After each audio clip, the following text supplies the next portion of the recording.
Hello everyone, it's Luli, and today I'm going to be doing a review on Whimel Academy.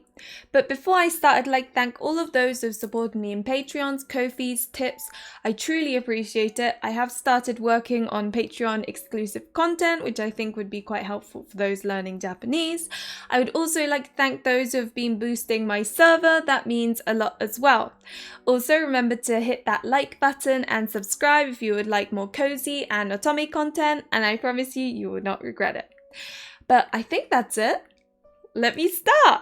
So first up, what is Whimel Academy? So Whimel Academy is kind of like a cozy management scheduling sim.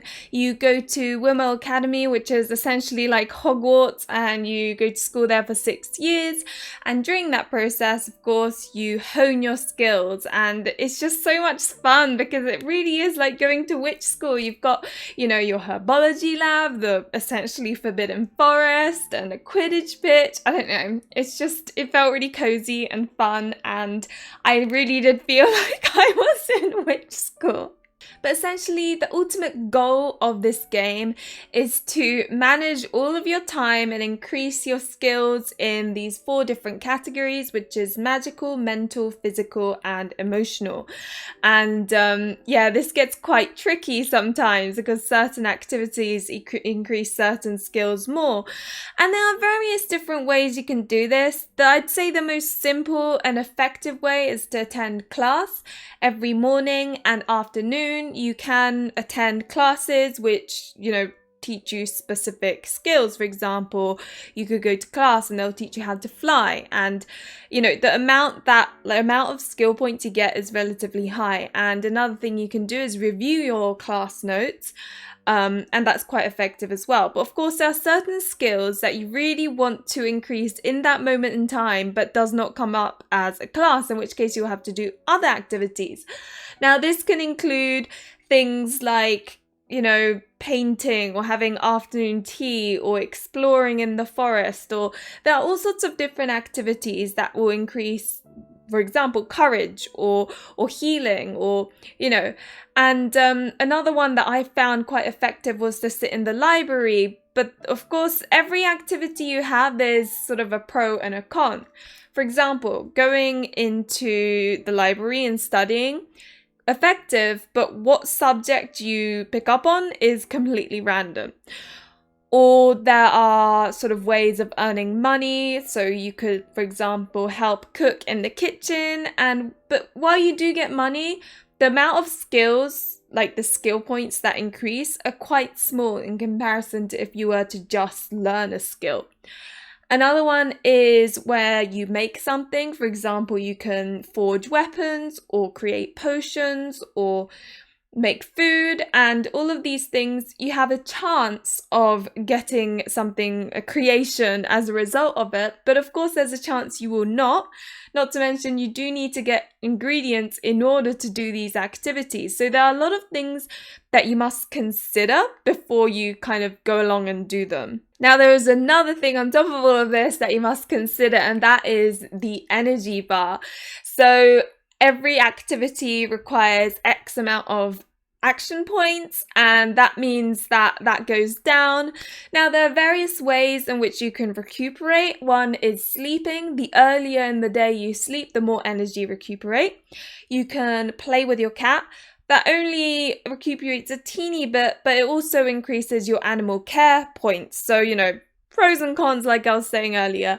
Now, the most effective way to recuperate your stamina or energy is by eating something in the Great Hall. Now, again, that is a downside to this, and there are 2 things that you need to consider when you pick what food, and that is it costs money. So you need the money to be able to do this most effective way of gaining energy, but also depending on what you eat, it affects the kind of how effective doing certain things will be. For example, you eat something and then it might increase how much skill points you get for a physical task. However, it will decrease the amount of points you get when doing an emotional task, for example.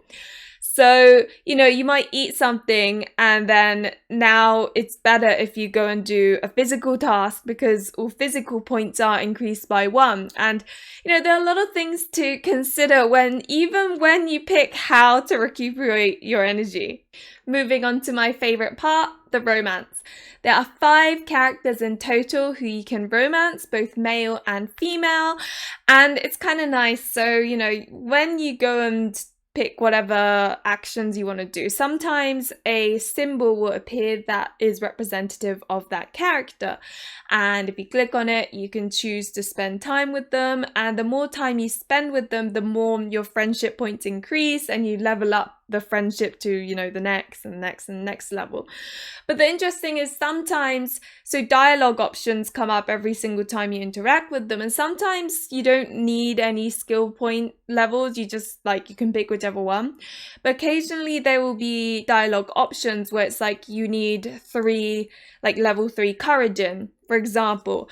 And so that's another reason why you want to try and get those skills up, because certain characters, you get sort of these dialogue options of certain skills. For example, one of my favorites, I think often the skill points required were in courage, alchemy, and flying. So in some ways, I kind of was focusing on skilling those up because I wanted, the romance with this particular character to go really well.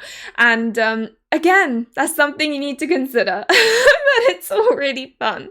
But interacting with these characters isn't just about, romance either, because whenever you do interact with them, you do get some skill points in social, for example, and that can be a nice way to both get those friendship points but also increase certain skills. And but yeah, it's really nice because the more you talk to them, the more you learn about them and their life and the problems they're going through and how they're trying to resolve them.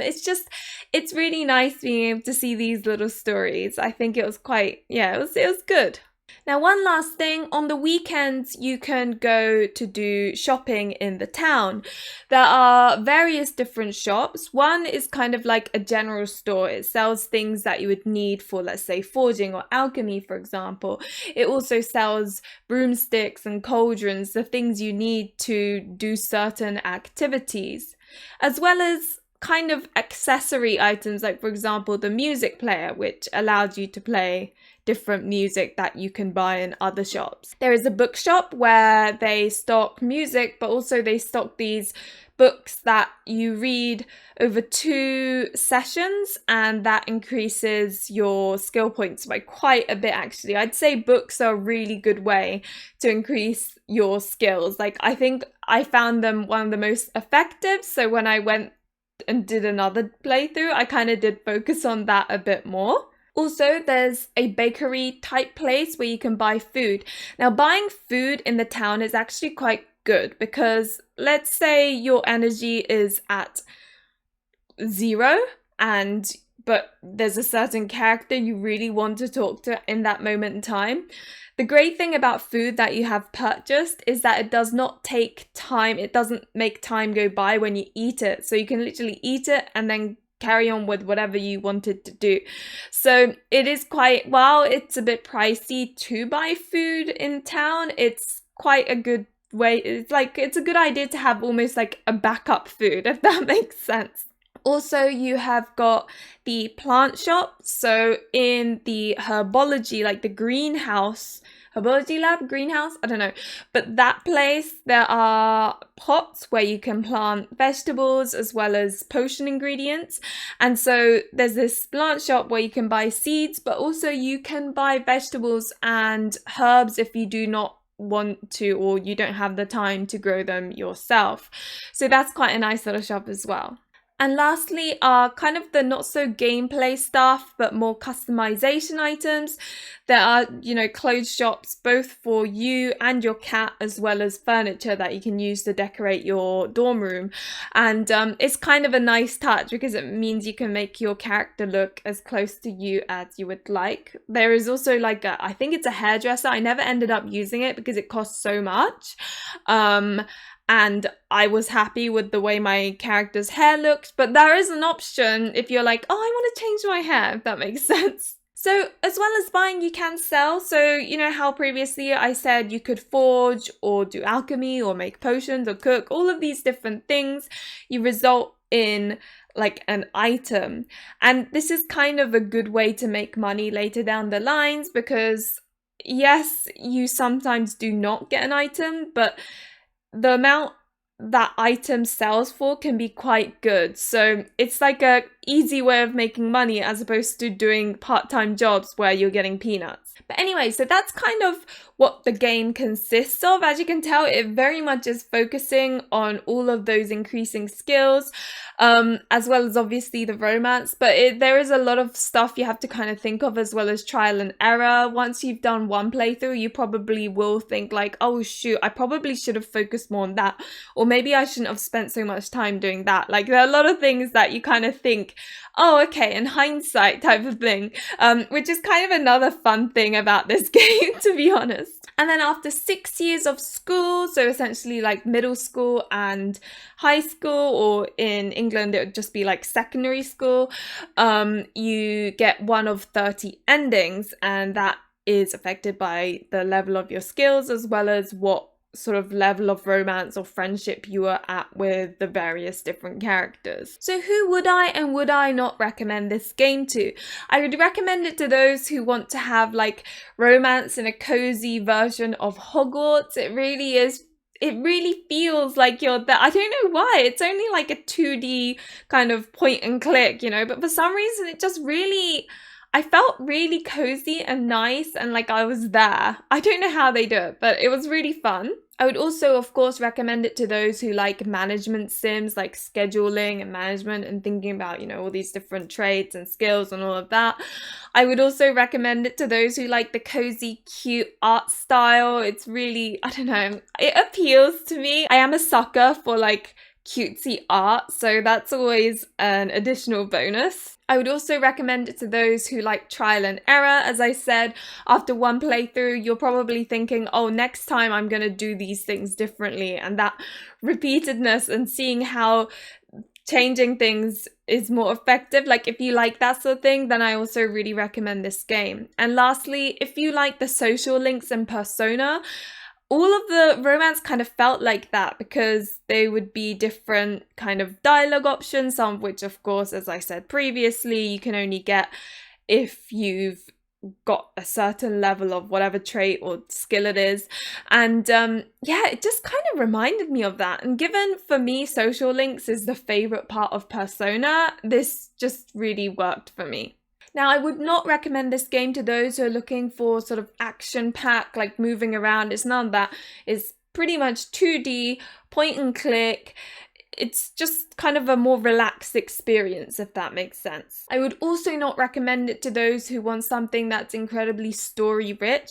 While, of course, all these different characters have backstories and talk about their lives, it certainly isn't an overarching plot type of situation, so I wouldn't expect anything too dramatic, if that makes sense. If that's what you're looking for, this also isn't a game for you. And lastly, if you're looking for something extremely complicated, I would not recommend this game, because it's very cozy, laid back. Yes, there are things you have to think about, but it's not like, oh my god, my brain's hurting, if that makes sense.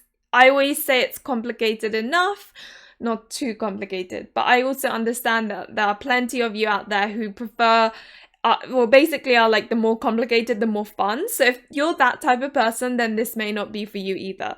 Now, the verdict, I gave it an 8 out of 10. I have so many positive things to say about this game. I'm not gonna lie, I walked it, like I went in thinking, okay, I like romance, I like witchy stuff, I'll give it a go. And then at the beginning, it did feel kind of slow, because obviously the amount of skill points you're getting are very small, and you're still easing into the game, and you're still unlocking locations, so it feels kind of slow. But give it a little bit, and then it starts picking up, and it gets more and more and more addictive. Like, I could not stop playing it. it's really weird. It's just like, it's 2D, point and click. And yet I'm just like, I was so addicted. Admittedly, it would have been nice if there had been like CGs for certain moments in the romance. But given this isn't supposed to be an Amare game, like that's not the main thing, I understand why there is no CG or anything like that. If this was an Amare game or an otome game, that, you know, it's an Amare game, but you know what I mean, then I would have been like, where's the CGs? But because it's more a cozy management game first, with the romance being like an additional thing, I'm not like that bothered about it because it's not the focus, if that makes sense. But all in all, I don't know, I think it's, you know what it is, it's like going to like a witchy school, right? That feels kind of special and fantasy, and not only can you relate to going to school, but it's like an element that isn't real, so like it's combining that relevant thing and the fantasy elements, and it just works so well. And I don't know, I need to shut up now. Okay, right. That's it. As always, guys, thank you very much for watching. Remember to like and subscribe if you enjoyed the content, and hopefully I will see you in another one of my videos or streams. Bye!